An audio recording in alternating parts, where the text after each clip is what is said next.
Ground से उठ के ऊपर आता है और कुछ बड़ा काम करता है, तब मेनका गांधी एक्टिव होती है। इसके अलावा मेनका गांधी ना ऐसे एक मोतियाबिंद का काला चश्मा ला कैसे घूमती है। जब तुम्हारा परिवार करता है तब तुम्हें ये चीज़ें याद नहीं आती है। जय श्री राम जी सभी को। ये भाई एक प्रॉपर व्लॉग नहीं है, पर इंटरनेट पे कुछ चीज़ें इतने दिनों से यूट्यूब हो गया, चाहे इंस्टाग्राम हो गया या अदर सोशल मीडिया साइट्स हो गई, उस पर कुछ चीज़ें इंटरनेट में इतने दिनों से इतनी उस हिसाब से चल रही है कि आप सबको वाकिफ होकर बहुत तेज़ी से ये चीज़ें फैल रही है। मैं उस बंदे का नाम नहीं लूँगा, उसका नाम खुद ही एक ब्रांड है। तो वो बहुत लोगों के लिए इंस्पिरेशन भी है, उसकी नाम लेने की ज़रूरत नहीं है। बहुत लोगों के लिए इंस्पिरेशन भी है। बहुत लोगों के लिए इंस्पिरेशन इसलिए क्योंकि भाई वो बंदा बहुत एक ग्राउंड लेवल से उठ के बहुत ऊपर आया है। बहुत लोग उसे हेट भी करते होंगे, बहुत लोग उसे अपना करीबी भाई भी मानते होंगे, बहुत लोग उन्हें और भी चीज़ें मानते होंगे, ठीक है। बट लोग ज़्यादा इंस्पायर होते हैं, लाखों की संख्या में फैंस, करोड़ों की फॉलोइंग, ठीक है भाई। अपने इंस्पिरेशन सिद्धू भाई भी थे, तो अपने इंस्पिरेशन एपीजे अब्दुल कलाम भी थे, नरेंद्र मोदी भी हैं, सुशांत सिंह राजपूत भी हैं। तो अपने हर वो बंदा इंस्पिरेशन है जो कि बहुत ग्राउंड लेवल से उठ के आया है और बहुत अच्छा काम कर रहा है अपनी मेहनत पे। किसी का साया पकड़, किसी का मतलब हाथ पकड़ के ऊपर नहीं आया, अपनी मेहनत से ऊपर आया। तो ऐसे बंदों से भाई मोटिवेशन आती है। अब मैं बात कर रहा हूँ जिनकी, वो है भाई अपने एलविश भाई। एलविश यादव नाम तो भाई तुम सब ने सुन रखा होगा भाई, ब्रांड वैल्यू है उस बंदे की, नाम की वैल्यू है, फेस वैल्यू, हर चीज़ है। तो हम बात करते हैं भाई जो इन पे अभी केस चल रहा है। केस चल रहा था, आज तो एलविश भाई बेल पे आ गए अपने भाई। सभी लोग बहुत खुश होंगे जो उन्हें चाहते होंगे, मैं तो बहुत खुश हूँ पर्सनली भाई, क्योंकि मैं उनसे पर्सनली मिल चुका हूँ, पर्सनली रह चुका हूँ उनके साथ में। भाई वो बंदा उनके साथ ही, उनकी पूरी टीम के साथ में, मतलब टीम तो वो खैर किसी को कहते नहीं है, अज्जू 0008, लवकेश कटारिया, लक्ष्य, अर्चित, विनय भाई, रवि भाई, मनीष, मनीष शर्मा, हाफ इंजीनियर, उसके बाद फरीदाबाद रॉकर्स, कीर्ति मेहरा, विकास दयाल, इन 9 लोगों के साथ में, 9 क्या, 1 2 3 4 5 7 10 लोगों के साथ में भाई मैं प्रॉपरली मिल चुका हूँ, बातचीत कर चुका हूँ, उठना बैठना सब कुछ कर चुका हूँ। तो भाई वो बंदे पता है कैसे हो, बिल्कुल गांव के बंदे की, यार यार तो वो किसी को फ़ैन मानते ही नहीं है। अगर तुम उनके पास जाओगे तो तुम्हें कहेंगे कि हाँ यार ये तो मेरा भाई आया है, इसे बैठाओ, पानी वानी पिलाओ, खाना वाना खिलाओ, बढ़िया अपना इसे सौदा करो, थोड़ी देर बात करेंगे, क्योंकि भाई बहुत अच्छी खासी एक मुकाम पे और बहुत फ़ैन है, तो उनके लिए भीड़ लग जाती है। और मैं मिला था पर्सनली, मैं एक ऐसी जगह मिला था जहाँ पे भाई कम बंदे हो, मैंने कम से कम 15 से 20 मिनट बात की। उसके बाद में वो गए, उसके बाद हम क्रिकेट वगैरह खेले, जो भी है वो एक अलग स्टोरी, वो मेरे मतलब थोड़ा प्राइवेट लाइफ है, उसको छोड़ो। तो भाई इस चीज़ पे बात आती है कि भाई जब वो बंदा इतना डाउन टू अर्थ है तो उसे क्यों फंसाया जा रहा है। चीज़ें चालू होती है बिग बॉस के बाद में कि भाई वो मुंबई में थे, तो उनका एक पुराना गाने की शूट थी फैजलपुरिया भाई के, अपने 32 बोर की। जो ना जानता हो, लल्ला लोरी है 32 बोर, जाके सुन लेना तुम्हें समझ आ जाएगा। उसकी शूट थी वहाँ पे, उनका कोई व्लॉग वायरल होता है या फिर रील वायरल होती है सांप वाली, उस पर मेनका गांधी बिल्कुल भड़क के आ जाती है कि यार ये तो सांप का ये कर रहा है, वो कर रहा है। इस पॉइंट पे भी आएंगे, इस पॉइंट पे भी आएंगे, तो मैं खाली बता रहा हूँ चीज़ें चालू कहाँ से होती है। फिर उसके बाद वो जयपुर जाते हैं। जयपुर में उन्होंने किसी को मार देते हैं। क्यों मारते हैं? क्योंकि भाई जब आप एक मुकाम पे पहुंच जाते हो तो आपको अपने लाइफ का भी खतरा रहता है। जैसे सिद्धू भाई के साथ हुआ, वो भी बिना ऐसे ही निकल जाते थे, तो आखिर में उन्हें मार दिया गया। और ये चीज़ें होने के बाद में थोड़े सेलिब्रिटी या फिर जो भी फेमस पर्सनैलिटी अपनी चीज़ों को लेके थोड़ा सा वैसे हो गए कि यार हमें, हमारे साथ भी ऐसा कहीं ना हो जाए। तो हर किसी से मिलते नहीं है, या फिर हो सकता है भाई बिजी हो, टाइम ना हो, इसलिए ना मिले हो। तो एलविश भाई अपना जयपुर में किसी रेस्टोरेंट के खा पी के बाहर निकल रहे थे और बंदे ऐसे बैठे थे, और उन्होंने उन्होंने बोला कि यार हाथ मिला लो। तो एलविश भाई, हो सकता है भाई सिक्योरिटी रीज़न हो या फिर पर्सनल रीज़न हो, उस चक्कर में वहाँ से निकल गए। तो उन्हें माँ बहन की गाली बका और उल्टे जाके मार दिए। तो ये चीज़ें भाई बिल्कुल सही है, मारना बिल्कुल सही है। तुम्हें माँ बहन की गाली बके तो बिल्कुल सही है, तुम वापस मत बको भाई, तुम जाके मार दो। क्योंकि भाई गाली बकना हिंजड़ों का काम होता है, और अगर तुम किसी गाली पे गाली बकते हो, हम नहीं मार पाते हो, अगर मारना एक सॉल्यूशन है, अगर मार नहीं पाते हो तो भाई काम करो ना, हाथों में चूड़ी पहन लो, यहाँ मेहंदी लगा लो, और ऐसा एक कपड़ा ले लो, या मम्मी घर पे साड़ी होगी ना मम्मी की, अगर मम्मी तुम्हारी साड़ी पहनती होगी या फिर चुन्नी होगी, तो ऐसे मुंह पे लगा के ना भाई घर के अंदर बैठना, बाहर मत निकलना, क्योंकि बाहर निकलोगे फिर साला कोई गाली बकेगा और तुम्हें फिर पैरों में भी मेहंदी लगानी पड़ जाएगी, ठीक है। क्योंकि तुम भाई हिंजड़े हो ना, क्योंकि तुम कोई माँ बहन की गाली बके तुम उस पर हाथ नहीं उठा सकते हो, मुंह से बोलते हो। कोई माँ बहन की गाली बके तो भाई सीधा मारो, ठीक है, यही एक सॉल्यूशन है। इसके अलावा कोई सॉल्यूशन नहीं, मुंह से बात की ही नहीं जाती भाई उस चीज़ पे। तो भाई चीज़ें यहाँ पे चालू होती है।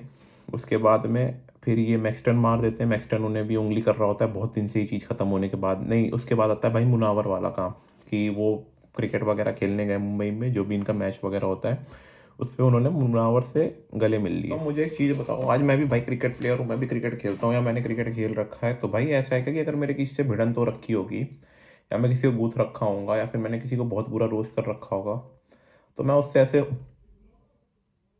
मुंह फुला के थोड़ी बैठा रहूँगा भाई कि अरे यार भाई क्रिकेट तो गेम स्पोर्ट्समैन का होता है ना, तो आप वहाँ पे स्पोर्ट्समैनशिप तो दिखाओगे। आज गौतम गंभीर विराट कोहली में कितनी भी लड़ाई, बट भाई मैच के बाद में गले और हाथ तो मिलते हैं, बात तो करते ही हैं, चीज़ें सॉर्ट आउट तो करती हैं भाई, भले भाई ने सॉर्ट आउट ना की हो, बट एक स्पोर्ट्समैनशिप में वो गले तो मिलेंगे ही भाई खेलने के बाद में। और वहाँ पे बहुत लोग थे यार, सचिन तेंदुलकर थे, अक्षय कुमार थे, बहुत तो ऐसे लोग आ रखे थे, उनके सामने भी ऐसा थोड़ी होता है यार। अगर आप स्पोर्ट्स खेलो तो भाई स्पोर्ट्समैनशिप तो आप पे रहनी चाहिए। वो हुआ, वहाँ से कौन बढ़ के भाई रैंडम भाई, अपने रैंडम सेना वाले वो भड़ के कि अरे यार एलविश तो ऐसा है वैसा, गद्दार हिंदू ही हो भाई। जब 370 CA NRC केस चल रहा था ना, जहाँ पे सारे सेलिब्रिटी इसके अगेंस्ट में खड़े थे, अकेला बंदा था जो इसके सपोर्ट में खड़ा था, अकेला बंदा था भाई। उस टाइम तो तुमने साले किसी ने आके उठ के नहीं बोला उस टाइम, तो इससे बहुत एलविश भाई एलविश भाई। आज इसने साले गले मिल जाता ऐसे। और ये बंदा लाइव आके ये भी बोल चुका है कि मैं एलविश यादव की बात कर रहा हूँ, मैं ऐसे 1000 मुनावर फारूकी अपने धर्म के लिए कुर्बान कर सकता हूँ। समझ रहे हो कितनी बड़ी बात है भाई ये चीज़ें। और ये खाली बंदा ना ऐसे हवाबाज नहीं है कि खाली, नहीं भाई, अगर ये बोल रहा है तो ये कर भी देगा, ये ऐसा है। फिर यहाँ से रैंडम भाई बढ़ के, रैंडम भाई ने मैक्सटन को हल्का फुल्का भड़काया, समझ रहे हो ना कनेक्शन, अभी कनेक्शन देखना तुम। मैक्सटन को हल्का फुल्का भड़काया, तो मैक्सटन जो उनके अंदर उंगली कर रहा था कि ऐसा है वैसा है, तो एलविश भाई बहुत शांति से ट्विटर पे रिप्लाई कर रहे थे। फिर मैक्सटन ने इससे कहा कि यहाँ पे आके मिल लो, वहाँ पे आके मिल लो, तो ये सोचे थे कि भाई मैटर सॉर्ट आउट हो जाएगा, हम चल के मिल लेते हैं। उसके बाद मैक्सटन भाई क्या कहते हैं कि तुम तो यहाँ रहते हो, घर वालों को ऐसे कर दूंगा वैसे कर दूंगा, तब इसे छो चढ़ी, तब इसने एक जगह पे बुलाया कि भाई यहाँ पे आके बात करते हैं। और ही रास्ते में थे तभी मैक्सटन ने ऐसा कहे, तो ये भाई जाके उससे गुथ लेते हैं। और अगले दिन इनका रजत दलाल जो जो कि अपने यूट्यूबर वगैरह के लॉयर हैं वो जाके इनके मैटर सॉल्व करा देते हैं। ठीक है, चीज़ें सॉर्ट होती है। इसी में भाई अपना भाई का थोड़ा माड़ा टाइम चल रहा था, तो भाई फंस रखा था अपना, तो इसी में वापस से मेनका गांधी को एक न्यूज़ मिलती है कहीं से उड़ती उड़ती कि एलविश तो ऐसे कर दिया, तो मेनका गांधी की वापस चूल उड़ जाती है और मेनका गांधी इसे वापस NDPS के एक्ट में फंसा देती है। अब सुनो, अब चीज़ें होती कहाँ से चालू है, NDPS एक्ट चालू कैसे हुआ। धारा 160, नॉर्मल धारा 160, NDPS एक्ट 20, 29, 20B, 22, ये सब लगाई जाती है उन पे। शुरुआत में क्या होता है, उनको 160 के तहत बुलाते हैं पूछताछ करने के लिए, तो उनके मम्मी पापा बोलते हैं कि भाई यहाँ पे ऐसा ऐसा है, नोएडा बुला रहे, चला जा, वहाँ पे IAS PCS लोग आ रखे होंगे, सारे सारे बड़े अधिकारी होंगे, उनसे हाथ जोड़ के नमस्ते करना और उनसे अच्छे से बात करना। ठीक है, तो इन्हें भाई पहली बात तो थाने में नहीं बुलाया जाता है, इन्हें कहाँ पे बुलाया जाता है, इन्हें बुलाया जाता है एक अपने अंकित यादव है, शारदा यूनिवर्सिटी से पास आउट है नोएडा का, अपना दोस्त है विभू, उसका अच्छा दोस्त था पहले, अब पता नहीं भाई बातचीत होती नहीं होती है। अनिकेत यादव 0001 करके होगा, इंस्टाग्राम पे कभी सर्च कर लेना, अच्छा खासा बंदा है भाई, उसके अच्छे खासे फॉलोअर हैं। ठीक है, मेरी आँख में क्या चला गया। तो भाई उसके यहाँ फार्म हाउस से बुलाया था, उसके भाई विवेक यादव चेयरमैन है सपा से, तो उनके यहाँ पे भाई बुलाया था, उनकी बातचीत होती है। और भाई वहाँ से ये होता है कि मेरा लॉयर आ रहा है, रुक जाओ, और लॉयर भी रास्ते में रहता है, और इनके माँ बाप भी बोलते हैं कि बेटा जब पूछताछ हो जाए तो हम इस लोकेशन पे हैं, यहाँ पे हमसे मिल लेना और यहाँ से हमें घर लेके चलो। तो भाई लॉयर भी रास्ते में रहता है, सब रहते हैं, इन्हें पूछताछ की जाती है और इन्हें सीधा जेल में डाल दिया जाता है। बट ऐसा 160 की धारा पे नहीं, 160 की धारा पे आप खाली वो कर सकते हो पूछताछ। और अगर आपको इसके बारे में और चीज़ें जाननी हो तो गूगल है अपना बेस्ट, गूगल पे जाके सर्च कर लेना। ठीक है, मेरे बाल बहुत लंबे हो रखे हैं यार, गूगल पे जाके सर्च कर लेना, या फिर मेरे पे ना दूसरा मोबाइल नहीं है, तो मैं सर्च करके आपको बताता इसके बारे में पूरी डिटेल। मेरे को तो ऐसे पता है बट इतनी याद नहीं रहती ना, लॉयर नहीं हूँ, तो इसके बारे में जाके सर्च कर लेना गूगल पे, आपको थोड़ी 160 धारा के बारे में अच्छे से पता चल जाएगा। फिर चीज़ें आती कि अंदर है। ठीक है, और चीज़ें ना इस चीज़ें बहुत बहुत ज़्यादा फास्ट होती है, बहुत मतलब एक दिन के अंदर ही सारी चीज़ें बहुत ज़्यादा फास्ट होती है। फिर इसको 100 धारा के तहत फंसा दिया जाता है, 100 धाराओं के 160 की धारा के तहत 22 NDPS एक्ट 22, 22A, 20B, 29, इन सब चीज़ों के तहत इनको अंदर फंसा दिया जाता है। फिर भाई फिर क्या होता है, फिर चीज़ें चालू होती है कि ये तो ड्रग सप्लाई करता था, ये तो सांपों का जहर बेचता था, इसने बहुत पार्टियां रेप पार्टी करा रखी, रेप नहीं कति तुम सोच रहे हो कि गलत बातें करता है, रेप नहीं RAVE रेप पार्टी कराता था, ठीक है। भाई तुम एक बात बताओ, जो बंदा यूट्यूब पे इतना फेमस हो, इंस्टाग्राम पे 16-17 मिलियन फॉलोवर हो, ठीक है, सिस्टम क्लोथिंग के नाम से उसकी खुद की ब्रांड हो, सोशल पॉट चलाता हो, ठीक, भाई उस बंदे के पास और काम धंधा, जिसको ब्रांड प्रमोशन इतनी इतनी कोलैबोरेशन आती हो, उस बंदे के पास और काम नहीं, पैसे कमाने के और जरिए नहीं कि वो यही 10 20 30 40 हज़ार रुपये के लिए सांपों का जहर बेचेगा। भाई जो वो कर ही नहीं सकता, क्योंकि मैं उनसे पर्सनली मिल रखा हूँ और मुझे ये भी पता चला था कि जब वो गोवा गया था, गोवा गोवा गए थे जब वो, तो मेरे जो जो भी है वो एक कसिनो में वो गए थे, मैं इतना डिस्क्लोज नहीं करना चाहता हूँ कसिनो का नाम वगैरह, बट मेरे नॉन के कसिनो है उसमें गए थे। भाई वो बंदा अंदर जाके कसिनो खेलने के अलावा उस बंदे ने दारू भी नहीं पी, दारू की जगह वो रेडबुल मंगाया। तो वो सांपों के जहर का तस्करी क्यों ही करेगा, पहली बात तो ये उठ के आती है। और जो भी केस मेनका गांधी जी ने इन पे लगाए थे, NDPS के जितने भी केस थे, उसके बारे में एक पुख्ता सबूत एक भी नहीं बरामद हुआ है, एक भी नहीं पुख्ता सबूत मिला है। भाई तुम किसी बंदे को जेल में तब डालो ना जब उसके चक्कर में कोई सबूत मिले, कुछ मिले, कोई चीज़ें ऐसी मिले जो उसके खिलाफ में हो। जब तुम पे कोई सबूत ही नहीं है तो तुम किस राइट पे उस बंदे को 4 से 5 दिन के लिए जेल में डाल दियो, ठीक। वो चीज़ें होती है कि ऐसा ऐसा है, ऐसा ऐसा करता है, ठीक, ये है वो है। फिर बात यहाँ पे फिर उसके बाद में जब उनको जेल के अंदर डाल दिया जाता है तो भाई उनके माँ बाप को भी किसी को नहीं पता रहता है, ठीक। फिर उनके माँ बाप को ये चीज़ें बहुत तेज हुई तो फिर उनके माँ बाप को अपने टीवी पे बुलाया जाता है, टीवी पे उनसे उल्टे सवाल कि एल्विश तो ऐसा था वैसा था, एल्विश समझने लगा था कि वही सरकार है, वही किसी का कुछ भी कर सकता है, तो किसी को भी मार देता, किसी को कुछ भी कर देता, उसके पास तो लग्जरी गाड़ियाँ सारी कहाँ से आई। भाई तुम पैसा किस लिए कमा रहे हो, पैसा अपने लिए कमा रहे हो ना, अपने मौज काटने के लिए, तुम टैक्स पूरा दे रहे हो, ठीक है। सांप मार दिया, ये मार दिया, वो मार दिया, उस बात पे अलग आऊंगा, उसकी चीज़ के बारे में भी एक फोटो डालूंगा इसके बाद में, वो देखना। पैसा कमा रहे हो अपने लिए, तुम टैक्स पूरा भर रहे हो, तो भाई उसके बाद में तुम उस पैसे को भैंस चो जलाओ, चाहे गरीबों में बांट दो, चाहे उसको तुली लगा दो, चाहे कुएं में पड़ फेंक दो, उससे मतलब नहीं है। मीडिया वालों तुमसे क्या मतलब, भाई वो पैसे का क्या करता हो, वो अपने घर में उसकी दीवारें क्यों ना बनवाए पैसे की, वो पैसे से गाड़ी खरीदे, सोना चांदी खरीदे, हीरा मोती जो उसका मन है खरीदे, वो अपना टैक्स पूरा इंडियन गवर्नमेंट को भर रहा है ना भाई टाइम पे, उस पर और कुछ काम ना है। और भाई मीडिया वाले तो इतने, भाई मैं मुझे अपने लॉ पे पूरा भरोसा था, पूरा भरोसा आज भी है, चाहे मेरे साथ कोई चीज़ें गल ना हो भाई, इनके भगवान की दया से कुछ बुरा ना हो, बट मुझे अपने लॉ पे पूरा भरोसा है। और मुझे इंडियन मीडिया भरोसा नहीं है, क्योंकि इंडियन मीडिया 3 का 5 करती है। अगर तुम्हारी छोटी सी, अगर तुमने ये पेंसिल चुराई होगी ना, मान लो कि तुमने चश्मा चुराया है, ठीक, ये चश्मा किस कंपनी का है, फास्ट ट्रैक वगैरह का चश्मा है, ठीक है, तो इंडियन मीडिया लिखेगी कि चश्मे की दुकान से किए सारे चश्मे गायब, ऐसा ऐसा नाम लेके मतलब तुम्हें पूरा बदनाम कर देगी। तो उसके बाद उनके माँ बाप को बुलाया जाता है, उनके माँ बाप से 70 तरह के अलग अलग क्वेश्चन पूछे जाते हैं, और भाई उनके पापा मम्मी वहाँ पे रो पड़ते हैं, यार तुम किसी के माँ बाप को कैसे रुला सकते हो और कैसे बंदे को बदनाम कर सकते हो भाई, वो भी एक लाइव टेलीविजन शो पे जहाँ पे तुम लाइव दिखा रहे हो और उसके माँ बाप को रुला रहे हो। भाई मैं तो भगवान से खाली एक ही चीज़ बनाता हूँ कि भाई कभी भी किसी के भाई माँ बाप ना रोए, ना कभी किसी के माँ बाप के आंसू आए, ना कभी किसी के माँ बाप का सर नीचे हो उसके बेटे के कारण। इनका हुआ नहीं है, पर मीडिया ना वो करवा देती है, आपको इतना ज़्यादा वैसे कर देगी ना घुमा फिरा के कि आप सोचोगे यार कि क्या ही हो रहा है, हमें तो सारा इस दुनिया में जीने का हक भी ना है। तो ये चीज़ें होती है। और उनके पापा साफ साफ कहते हैं कि मैं भाई सरकारी स्कूल का टीचर हूँ, मैंने बाकी बच्चे पढ़ा रखे हैं, तो मैं अपने बेटे को नहीं पढ़ाऊँगा, मैं अपने बेटे को गलत करने दूंगा। और दूसरी चीज़ ये है कि जो बच्चा 24 घंटे अपने माँ बाप के साय में रहता है, अपनी माँ के साय में रहता है, वो कभी गलत काम करेगा ही नहीं, क्योंकि उसे ये चिंता होगी कि भाई मेरे पीछे मेरे माँ बाप है और इनकी रखवाली, इनका ध्यान कौन रखेगा अगर मैं कुछ गलत काम करके फंस गया।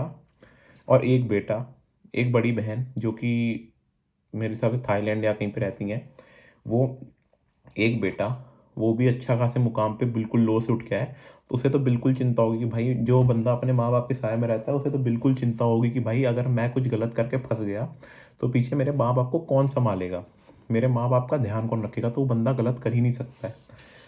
फिर उनके माँ बाप को बुलाया जाता है, उनके पापा से पूछती है एलविश के पास लग्जरी गाड़ी ये है वो है, तो उन्हें वहाँ पे बोलना पड़ता है कि हम सारी गाड़ी और हमारा घर भी रेंट पे है, हमारा एक ही घर है गाँव में, हम गाँव में रहते हैं। और फॉर्च्यूनर भाई आज के टाइम पे तो फॉर्च्यूनर को लग्जरी कोई मान ही नहीं सकता है, 50 लाख की गाड़ी है, गांव में हर दूसरे बंदे के पास मिल जाती है, जिस पे खेत वेत जमीन अमीन हो गया तो थोड़ा अच्छे मुकाम पे हो। 50 लाख क्या होता है भाई आज के टाइम पे? 50 लाख रुपया कुछ ना हो आज के टाइम पे, ठीक है। अगर तुम 50 लाख रुपये कुछ लगते हैं ना तो भाई तुम बेवकूफ़ हो यार। फॉर्च्यून 50 लाख की आती है और भाई तुम्हें बहुत आराम से मिल जाएगी। और भाई क्यों ना ले बंदा, अगर कोई बंदा पैसा कमा रहा है तो फॉर्च्यूनर क्यों ना ले, या फिर कोई भी लग्जरी गाड़ी क्यों ना ले, अपने शौक ज़िंदगी पूरे क्यों ना करें। खाली इसलिए पूरे ना करें क्योंकि मीडिया वाले उन्हें उल्टा ही सब बोलेंगे। नहीं भाई, अपने जब तुम पैसे कमा रहे हो, अपने लिए पैसे कमा रहे हो तो अपने शौक पूरे करो ना। और उनके पापा से सवाल जवाब किया था कि भाई 50 लाख की फॉर्च्यूनर है, मर्सिडीज है, ये है वो है, तो उनके पापा को बोलना पड़ता है कि यार हम तुम्हारा, जहाँ पे एलवीआई बिल्डिंग पे रहते हैं, नाम नहीं बताऊंगा बिल्डिंग का, जहाँ पे गुड़गांव में बिल्डिंग में रहते हैं, जो उनका फ्लैट है, वहाँ पे उनकी गाड़ियाँ खड़ी होती है, पॉर्श खड़ी होती है, ये होती है, वो बिल्डिंग का फ्लोर रेंट पे है। तो उनके माँ बाप को बोलना पड़ा कि भाई ये तो रेंट पे, और जो नया वाला घर बन रहा है वो हमारा बेटा, और हम पिछले 5-6 सालों से लग के उसको बनवा रहे हैं। वो हमें ज़मीन ऐसे, मतलब किसी के बदले हमें ज़मीन मिली हुई थी, और हम तो भाई गांव में रहते हैं, हमारे गांव में हर दूसरे घर में गाड़ी है। तो उस चीज़ पे उनके माँ बाप को इतना फोर्स किया था कि उनके माँ बाप रो देते हैं। भाई सही नहीं यार, मीडिया वाले बात का बतंगड़ बनाते हैं। तो जैसे कि बादशाह भाई ने कहा था ना, टोप पे बंदी तेरी, टोप पे सिस्टम। तो भाई मीडिया वाले तुम्हारा वही है कि टोप पे तेरी बंदी और टोप पे तेरा सिस्टम है, समझा। तुम साले कुछ भी ना हो। और मुझे अपने देश के कानून पे बहुत भरोसा है भाई कि हमारे देश का कानून कभी किसी के साथ गलत नहीं करेगा। हो सकता है लेट हो, क्योंकि सच छुपाया जा सकता है, सच बदला नहीं जा सकता। सच को दबाया जा सकता है, बट सच कभी चेंज नहीं होता। तो जो भी होगा भाई, सच हमेशा सामने आ ही जाता है। फिर उसके बाद पे इन पे फिर उसके बाद इन्हें क्या होता है कि क्या बोलते हैं फिर उसके बाद में गाजियाबाद या फिर यूपी पुलिस इन्हें कहती है, जब गुड़गांव हाई कोर्ट से इन पे ऑर्डर, अरे गुड़गांव डिस्ट्रिक्ट कोर्ट से इन पे ऑर्डर आता है यूपी पुलिस पे, तो यूपी पुलिस इन पे से धारा, एनडीपीएस की धारा 22 हटा के 20 कर देती है, और कहती है कि तो धारा 22 हमसे गलती से लग गई थी। चक्रव्यूह समझो कि ये तो धारा 22 हमसे।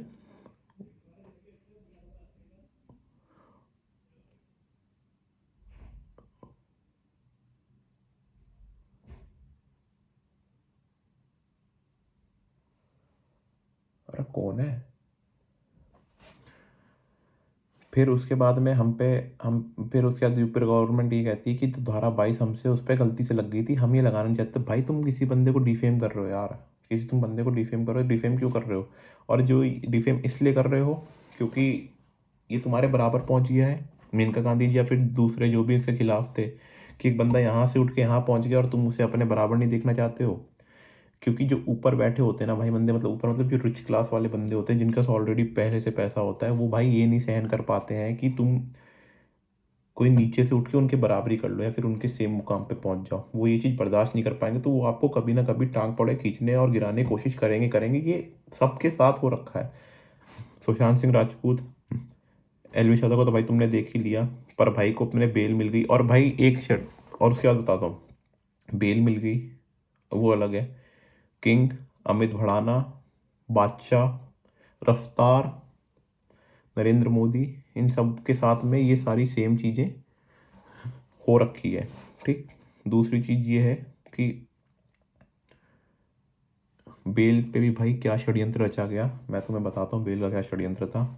कि तो विनय भाई से जब मेरी पर्सनली बात हुई थी, विनय भाई मेरे को बोल रहे थे कि यार भाई हम कल बेल के लिए अप्लाई करने जाएंगे तो उसे बेल मिल जाएगी। और भाई उस टाइम राजनीति क्या हुई, जिस दिन एलवी भाई की बेल की सुनवाई थी उस दिन, मतलब मंडे के दिन, वहाँ पे लॉयर की हड़ताल लग गई। राजनीति समझना खाली कि पॉलिटिक्स कैसे खेली जाती है।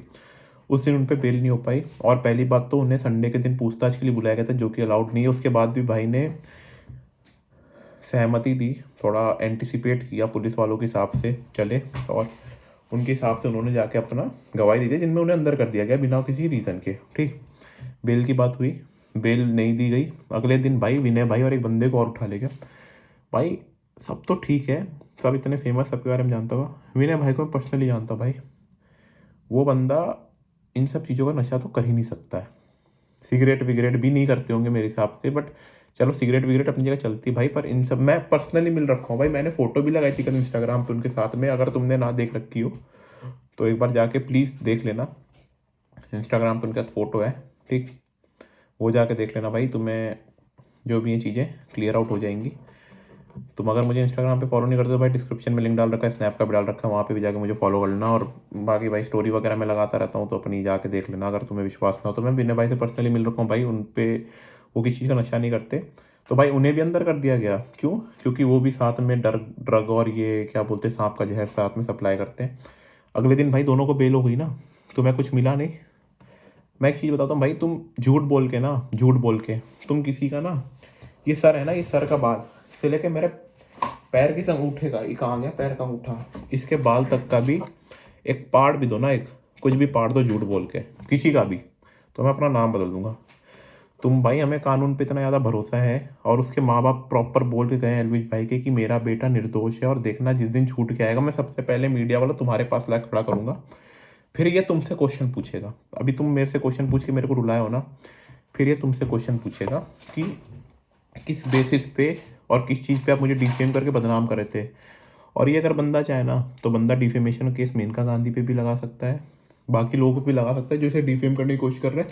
और तुम्हारा पता भाई, तुम्हारे जमीन गया, तुम्हारा घर भी बिक जाएगा डिफेमेशन का, जितने तुम्हारे माँ बाप ने या परिवार में थोड़े बहुत रुपये कमा रखे ना, सारे डिफेमेशन केस हटाते हटाते वो रुपये भी सारे चले जाएंगे। ठीक, तो किसी बंदे को बदनाम मत करो झूठे केस में फंसा के, जो कि एक बहुत अच्छे खासे लेवल पे बैठ रखा है, जिसने बहुत मेहनत की है। अगर उसने किया होता तो वो कबूल करता, और उसने ये भी बोला है साफ साफ कि मैं पूरा सहयोग करने को तैयार हूँ यूपी पुलिस का इस केस के अंदर, आप मुझे जब बुलाओगे तब मैं आ जाऊँगा, क्योंकि मैं गलत नहीं हूँ। और उसे अपने पे इतना भरोसा था 100%, क्योंकि भाई अगर आदमी गलत नहीं होता तो उससे अपने पे पूरा भरोसा था, जैसे आज मैं किसी चीज़ काम में गलत नहीं हूँ तो मुझे अपने पे पूरा भरोसा हो कि भाई मैं गलत नहीं हूँ, और मैं इस चीज़ के बारे में कभी फंसूंगा नहीं। उसे बंदे पे भरोसा था तो वो उस हिसाब से संयोग करने यूपी पुलिस का चला गया था। और आज भी भाई बंदा नहीं, देखो गलत नहीं था तो भाई अपना बाहर आ गया। उसके माँ बाप बिल्कुल 100% वो थे कि अब मेरा बेटा गलत नहीं है और वो बाहर आ जाएगा। तो हाथ जोड़ के सबसे एक ही विनती है भाई, अब तो अपने भाई बेल पे अगर मैक्सटन भी अपना केस वापस ले लिया, तो वही बोलते हैं ना भाई, मार खाने का भूत उतर जाता है। मैक्सटन तू तो फिर भी साले इंसान है। तो अपने भाई बाहर आ गए, बहुत खुशी है। किसी भी बंदे को हाथ जोड़ के सबसे विनती है भाई, किसी भी बंदे को झूठे केस में मत फंसाओ, क्योंकि भाई फिर जब सामने खुलासा होता है ना कि वो झूठा नहीं था, तुम झूठे हो, तो भाई बहुत बदनामी होती है। जैसे अभी मेनका गांधी की थोड़े दिन बाद में होगी, अगर एलविश भाई ने डिफेमेशन केस लगा दे तो। एक फोटो वायरल हो रही है इंदिरा गांधी की, जहाँ पे इंदिरा गांधी जवाहरलाल नेहरू भाई सांप ले रखे हैं। उस टाइम मेनका गांधी, तुम भी तो उनके परिवार से, उस टाइम तुम्हें याद नहीं आया कि सांप जरूरी होते हैं, जरूरी होता है, वो जरूरी होता है, तब तुम्हें याद नहीं आया? जब तुम्हारा परिवार करता है तब तुम्हें ये चीज़ें याद नहीं आती है कि सांप भी जरूरी है अब, और वाइल्ड लाइफ एक्ट ये जरूरी है, वो जरूरी है।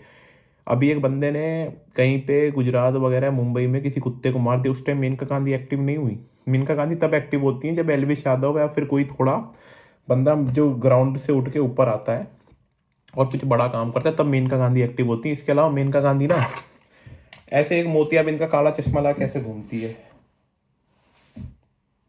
अरे हम तो कुछ दिख ही ना रहा है, दुनिया तो पूरी काली हो रखी है। मेनका गांधी ऐसे घूमती है, मेनका गांधी अपनी आंखें थोड़ी ना, तेजाब डाल के खोलो, तेजाब डाल के, तब तुम्हें सही से दिखेगा। अब मुझे समझ आएगा, तुम थोड़ा तेजाब डाल के अपनी आंखें खोलो, तब तुम्हें सही से दिखेगा। तो भाई हाथ जोड़ के विनती है, एक तो पहली बात तो तुम सभी को कॉन्ग्रेचुलेशन भाई, विजय बाहर आ गए। और भाई सत्य की जीत हमेशा होती है, सत्य में जैसे जैसे बोलते हैं, सत्य की जीत हमेशा होती है। तो एलविश भाई भी बाहर आ गए बेल पे, और जो भी केस वगैरह जो भी समन आएगी कोर्ट से, तो उन्हें बस जाना पड़ेगा अपनी पेशी और अपनी गवाही देने के लिए, और बहुत जल्दी केस भी हट जाएगा, क्योंकि यूथ प्लस पॉलिटिकल पावर भी सच के साथ रहती है, तो वो भी सच के साथ में ही है। और भाई हाथ जोड़े, किसी को भी कोई बंदा मेहनत करके ऊपर आ रहा है तो उसे डिफेम करने के चक्कर में उसे झूठे आरोप, झूठे कानून लगा के मत फंसाओ। उसका सपोर्ट करो, इंस्पिरेशन लो कि भाई तुमने मेहनत की है, मैं भी ऐसे मेहनत करके ऊपर आ जाऊंगा। ठीक है, हर बंदा अपनी मेहनत से ऊपर आता है, और मेहनत कराने वाला ऊपर वाला है। ऊपर वाले के घर पे देर है, अंधेर नहीं, वो हर चीज़ का हिसाब करता है। चीज गलत नहीं था, बंदा इसको 2-4 दिन के अंदर निकाल दिया। तुम भी गलत नहीं होगे, तुम भी अपनी मेहनत करोगे। तुम गलत तो क्यों ही होगे, अगर तुम गलत नहीं होगे तो भाई ऊपर वाला ही सबका सबसे बड़ा लॉयर है और जज है, सब चीज़ का हिसाब वो करता है।